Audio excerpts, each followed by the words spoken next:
Big breaking news మాత్రం అందుతా ఉంది. ఏకంగా హైదరాబాద్ నుంచి ఒక లారీ అంటే ఇక నార్మల్ లారీ కాదు, ఓ 1600 ఐఫోన్లు వేసుకొని పోతున్న ఓ పెద్ద లారీ ట్రక్ ఒక 1200 కోట్ల విలువ చేసే ఆ లారీ మాత్రం రాబరీకి గురైంది. హైదరాబాద్ నుంచి నార్త్ ఇండియా వైపు వెళ్తా ఉంది. మార్గం మధ్యలో మధ్యప్రదేశ్లోని సాగర్ జిల్లాలో లారీ చోరీకి గురైంది. మరి లారీలో ఏకంగా 1600 సెల్ ఫోన్లు ఉన్నాయి. మరి 12 కోట్ల రూపాయల రాబరీ మాత్రం ఓవరాల్గా దానికి సంబంధించిన 12 కోట్ల రూపాయలు ఒక లారీ కాస్ట్, ఐఫోన్ల కాస్ట్.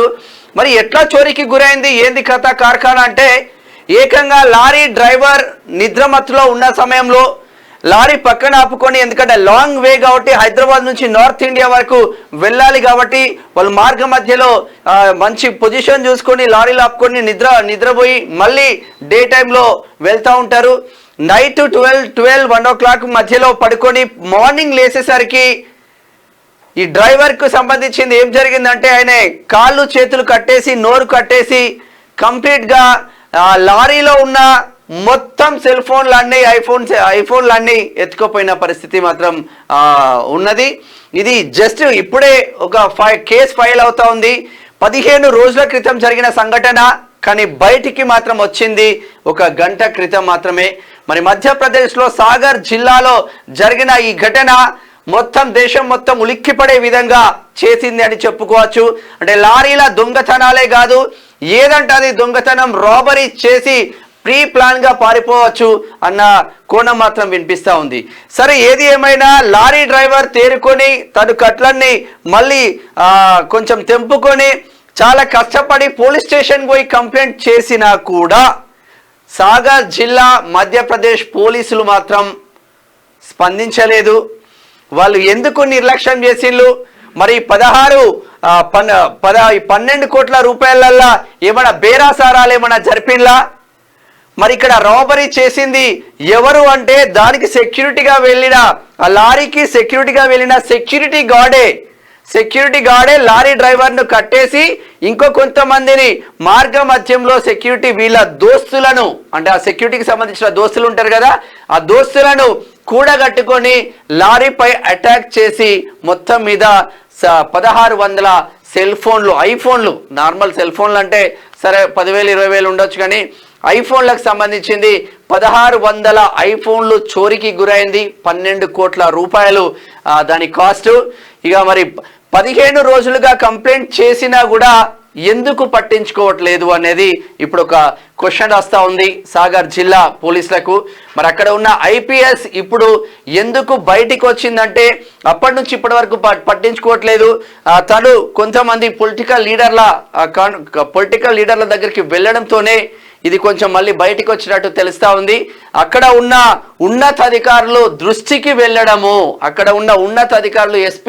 ఎస్పీ దృష్టికి వెళ్ళడము, జిల్లా కలెక్టర్ల దృష్టికి వెళ్ళడము, ఉన్నతాధికారుల దృష్టికి వెళ్ళడంతోనే ఆ పోలీస్ స్టేషన్ను అక్కడ ఉన్న ఐజీ కానీ అక్కడ ఉన్న ఎస్పీ కానీ సందర్శించి ఎందుకు నిర్లక్ష్యం చేశారు, ఇంత పెద్ద ఎత్తున రాబరీ జరిగితే మన రాష్ట్ర పరువు ఏమైపోతుంది, మన జిల్లా పరువు ఏమైపోతుంది అన్న కోణంలో చివరికి ఇప్పుడు ఈరోజు స్టేషన్లో ఎఫ్ఐఆర్ ఫైల్ చేస్తున్నట్టు సమాచారం అందుతా ఉంది. అంటే గత 15 రోజులుగా రాబరీకి గురై ఏకంగా పోలీస్ స్టేషన్కి వెళ్ళి కంప్లైంట్ చేసినా కూడా పోలీసులు కంప్లైంట్ తీసుకోకపోవడానికి ఏం రీజన్ ఉంది? ఎఫ్ఐఆర్ కంప్లైంట్ చేయకపోవడానికి రీజన్ ఏంటి అంటే, ఈ దొంగ పోలీసుల ఆటలలో దొంగలకు పోలీసులకు మంచి దోస్తాని ఉంటుంది. నీకింత నాకింత అన్న సంద్రంగా పంచుకుంటా ఉంటారు. అదే కోణంలో 15 రోజుల క్రితం జరిగిన చోరీని గుట్టు చప్పుడు కాకుండా బయటికి రాకుండా ఉంచి దాంట్లో ములాఖాత్ అయి నీకింత నాకింత పంచుకునే సందర్భంగా ఏర్పడతా ఉంది. ఇప్పుడు మాత్రం అక్కడ ఉన్న ఐజీ కావచ్చు, ఎస్పీ కావచ్చు, ఉన్నతాధికారులు కావచ్చు, కలెక్టర్ కావచ్చు పెద్ద ఎత్తున దీనిపైన ఎఫ్ఐఆర్ నమోదు చేసి ఆ లారీకి డ్రైవర్గా వ్యవహరించిన తను లారీ డ్రైవర్ కంప్లైంట్ చేయడంతోనే ఆ సెక్యూరిటీ గార్డ్కి సంబంధించిన మొత్తం ఆనవాళ్ళు ఇప్పుడు సీసీ కెమెరాల రూపంలో బయటికి తీస్తా ఉన్నారు. మరి ఇది ఈ మధ్యలో జరిగిన భారతదేశంలో ఈ మధ్యలో జరిగిన భారీ చోరీ అని చెప్పుకోవచ్చు. ఏకంగా ట్రక్కే లేపేసిండు ఆ దొంగ. అంటే సెక్యూరిటీ గార్డ్ రూపంలో ఉన్న దొంగ వేరేటోడు వచ్చి లారీ డ్రైవర్ని అటాక్ చేసి ఈ పని చేయలేదు. వాడు కంప్లీట్గా గమనించుకొని సెక్యూరిటీ గార్డే, ఆ లారీతో పోయిన సెక్యూరిటీ గార్డ్ అంటే లారీని కాపాడేసిన సెక్యూరిటీ గార్డే ఇంకొందరితో కలిపి లారీనే కథం పట్టేసిండ్లు. మొత్తం మీద 1600 ఐఫోన్లు దొంగతనం జరిగింది. 12 కోట్ల విలువ చేసే అతి భారీ మోసం అనుకోవచ్చు, అతి భారీ దొంగతనం అనుకోవచ్చు. మధ్యప్రదేశ్ పోలీసులు ఇప్పటికైనా స్పందించి వాళ్ళపైన యాక్షన్ తీసుకోవడానికి రెడీ అయిండ్లు. ఈ మధ్యలో జరిగిన ఇంత పెద్ద కుంభకోణ దొంగతనాలు నిజంగా మనం జాగ్రత్తగా ఉండాల్సిన అవసరం ఉంటుంది. ఎవరిని నమ్మాలో ఎవరిని నమ్మకూడదో కూడా అర్థం కాని పరిస్థితిలో ఉంటుంది. ఒక సెక్యూరిటీ గార్డే కదా, ఓ థర్డ్ పార్టీ సెక్యూరిటీ గార్డ్ని పెడతా ఉంటారు. ఏ సంస్థకైనా తనకు రివాల్వర్ ఉంటుంది, వీళ్ళు ఎక్కువగా రివాల్వర్ ఉంటుంది వాళ్ళకు. ఎందుకంటే పెద్ద పెద్ద ట్రక్కులలో వెళ్తూ ఉంటాయి కాబట్టి ఇటు బంగారం బిస్కెట్ల రూపంలో కానీ వెండి కానీ డబ్బుల రూపకంగా ట్రక్కులలో వెళ్తూ ఉంటాయి కాబట్టి సెక్యూరిటీ గార్డ్కి రివాల్వర్తో పాటు అన్ని విధాలుగా సదుపాయాలు ఉంటాయి. మరి ఆ రివాల్వర్ ఉన్న సెక్యూరిటీ గార్డు ఇంత పెద్ద మోసానికి ఎలా దిగజారిండి అనేది మధ్యప్రదేశ్ పోలీసులు మాత్రం విచారణ వ్యక్తం చేస్తున్నారు. ఇందులో ట్విస్ట్ ఏంటంటే ఆ లారీ హైదరాబాద్ నుంచి నార్త్ ఇండియా వైపు వెళ్తా ఉంది. మరి హైదరాబాద్ నుంచి నార్త్ ఇండియా వైపు వెళ్తా ఉంటే మార్గ మధ్యలో మధ్యప్రదేశ్ సాగర్ జిల్లాలో చోరీకి గురైంది. ఇది అతిపెద్ద భారీ ఎత్తున అతిపెద్ద మోసం అనాలా, లేదు అంటే ఇక అతిపెద్ద రాబరీ అనాలంటే అతిపెద్ద రాబరీ అనుకోవచ్చు. 12 కోట్ల విలువ ఒకటేసారి ఒక గంటల్లో కథం పట్టేసిండు లారీ డ్రైవర్ని. అదృష్టం ఏంటంటే లారీ డ్రైవర్ని ఇంకా ఏం చేయలేదు వీళ్ళు. ఒక్కొక్కరు దరిద్రులు ఏం చేస్తారంటే లారీ డ్రైవర్ను చంపేసి చోరీకి గురి చేస్తూ ఉంటారు.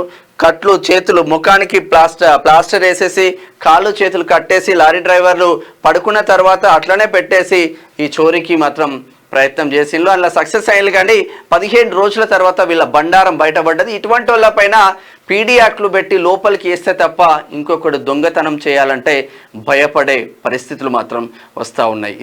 ఇది అతిపెద్ద లారీ రాబరీ అని చెప్పుకోవచ్చు. ఇది మధ్యప్రదేశ్కి సంబంధించిన హైదరాబాద్ టు మధ్యప్రదేశ్ వెళ్తున్న లారీకి సంబంధించిన ఐఫోన్లు అంటే అందరికీ ప్రేమ ఎక్కువ ఉంటుంది. ఐఫోన్ అంటే ఒక స్టేటస్ సింబల్ ఉంటుంది. ఐఫోన్ వాడాలన్న కాన్సెప్ట్ కూడా ఉంటుంది. ఐఫోన్లకు సంబంధించిన పెద్ద రాబరీ అని చెప్పుకోవచ్చు. ఇది మధ్యప్రదేశ్కి సంబంధించిన లారీ రాబరీ. చూస్తూనే ఉండండి క్యూ న్యూస్. అండ్ మీ మేనం Shyam. Thank you so much. Signing off. Thank you.